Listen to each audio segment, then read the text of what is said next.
Halo kaum wibu, kaum pecinta waifu yang ngakunya otaku. Seperti biasa, gua Wibu Nge-Rap dari Isekai akan kembali ngelanjutin video gua yang kemarin. Video ini sudah pasti merupakan full spoiler berdasarkan light novelnya, di mana Hinata sudah membulatkan tekad untuk menghancurkan Jura Tempest. Buat kalian yang belum nonton video sebelumnya, gua saranin untuk cek di list beranda channel ini.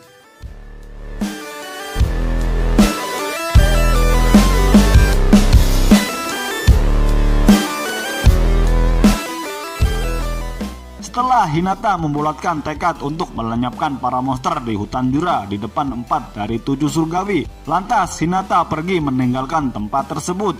4 dari 7 surgawi pun mulai membicarakan Hinata. Mereka menganggap bahwa Hinata sangat menyedihkan. Mereka juga membandingkan Hinata dengan pahlawan sebelumnya. Dari yang mereka lihat, Hinata sangat lemah dan tidak berpengalaman seperti pahlawan sebelumnya. Mereka juga khawatir tentang pengiriman Hinata ke Jura Tempest tanpa seizin putri. Hal ini akan membuat putri marah, akan tetapi 4 dari 7 surgawi sudah mengantisipasi hal tersebut. Mereka mengirim Venus, Saturnus, dan Sun untuk menghibur putri. Mereka terus membicarakan Hinata, karena bagaimanapun juga Hinata adalah pahlawan terkuat saat ini. 4 dari 7 surgawi pun menceritakan tentang sosok Hinata yang sebenarnya, yaitu tentang tubuhnya yang tidak bisa bertumbuh. Tubuhnya tidak mengalami pertumbuhan dan tidak menua pada usia 17 tahun. Hal ini dikarenakan Hinata dikaruniai berkat roh. Hinata juga tidak memiliki emosi dan tidak dapat mencintai seseorang. Hinata tidak pernah merasakan kasih sayang sejak anak-anak. Kondisi ini merusak hati Hinata. Walaupun Hinata dicintai para roh, hal ini tidak membuat perbedaan terhadap Hinata. 7 dari 4 surgawi juga tidak mengharapkan hal besar dari Hinata. Jadi selama Hinata mengintai kekuatan Raja Iblis baru, itu sudah cukup bagi mereka. 4 dari 7 surgawi juga mempunyai rencana licik, yaitu apabila Hinata kalah, mereka akan mengatakan Hinata bertindak atas kemauannya sendiri. Karena menurut mereka, Hinata adalah pion sekali pakai. Keesokan harinya, Hinata berangkat menuju Jura Tempest. Hinata membawa 100 kesatria Templar bersenjata lengkap. Scan berpindah menuju Jura Tempest. Rimuru yang mendengar berita penyerangan Hinata, dia mengantisipasinya dengan berpikir terlebih dahulu. Apakah keberadaan hutan Jura benar-benar berbahaya sehingga Hinata menolak segala peluang untuk negosiasi? Rimuru juga berpikir apakah satu-satunya jalan adalah menghancurkan mereka, karena kejadian ini pasti akan mengarah pada perang besar. Menurut Rimuru, Hinata adalah orang yang mengabaikan apa yang orang lain katakan. Apakah dia bertindak sesuai akal sehat? Karena jika Hinata datang ke dunia ini ketika usia 15 tahun, menurut Rimuru, apakah Hinata tidak tahu sejarah Jepang modern? Karena jika Hinata datang ke dunia ini saat berusia 15 tahun, Hinata tidak mungkin mengerti sejarah Jepang. Rimuru akhirnya mengabaikan hal tersebut, karena Hinata sudah mengatakan monster adalah musuh-musuhnya, yang berarti tidak ada gunanya lagi untuk berpikir apa-apa lagi selain menghancurkan musuh. Rimuru pun segera mengumpulkan kepala departemen dan membahas situasi tersebut. Soe melapor tentang pergerakan Hinata. Dia juga bercerita tentang pasukannya yang ditugaskan di kerajaan suci Ruberion yang tiba-tiba berpindah dan berangkat dari gereja Saint Western. Hal tersebut membuat Soe berkesimpulan bahwa ini hal yang berbahaya. Dia juga mengkonfirmasi tentang adanya kekuatan emas. Menanggapi hal tersebut, Rimuru sangat puas atas kinerja Soe. Soe juga melaporkan bahwa dia mengirim Soka dan mata-mata lainnya ke berbagai negara. Dia memperoleh informasi dari para penduduk setempat, yaitu fakta bahwa ada begitu banyak ksatria Templar di kerajaan Ingracia. Soe juga mengkonfirmasi bahwa Hinata Sakaguchi dan 100 ksatria Templar sedang menuju Jura Tempest dengan pengambilan rute tercepat. Dengan kata lain, mereka akan tiba di Jura Tempest dalam waktu 2 minggu.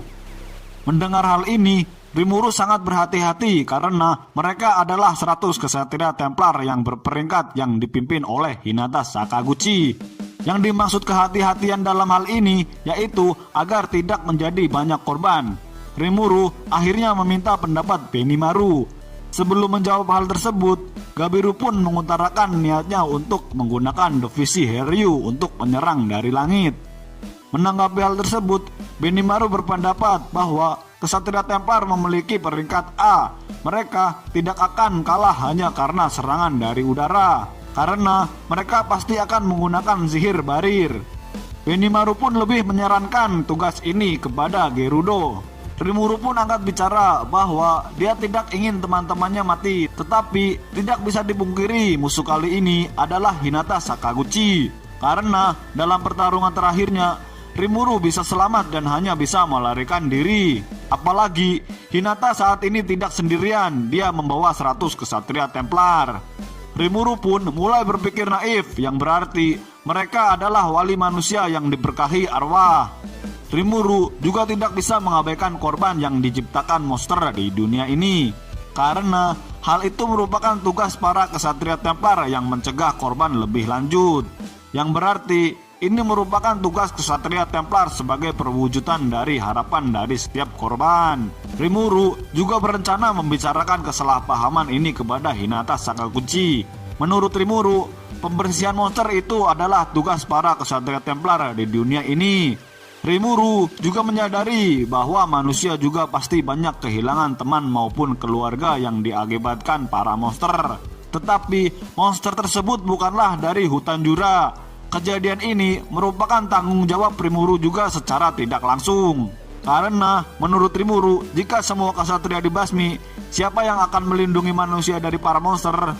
Dengan kata lain, Rimuru bertujuan untuk membuat mereka percaya akan kata-kata Rimuru dan menghindari pertempuran tersebut. Rimuru berasumsi Kesatria Templar dan Hinata bukanlah lawan yang bisa dikalahkan dengan menahan diri.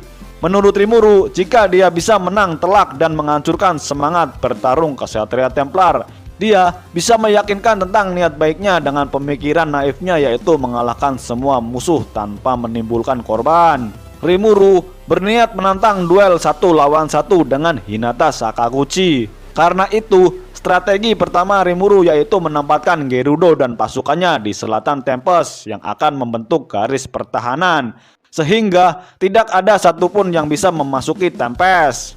Benimaru akan ditugaskan di dalam kota Tempest dan mendukung bagian manapun yang terlibat dalam pertempuran.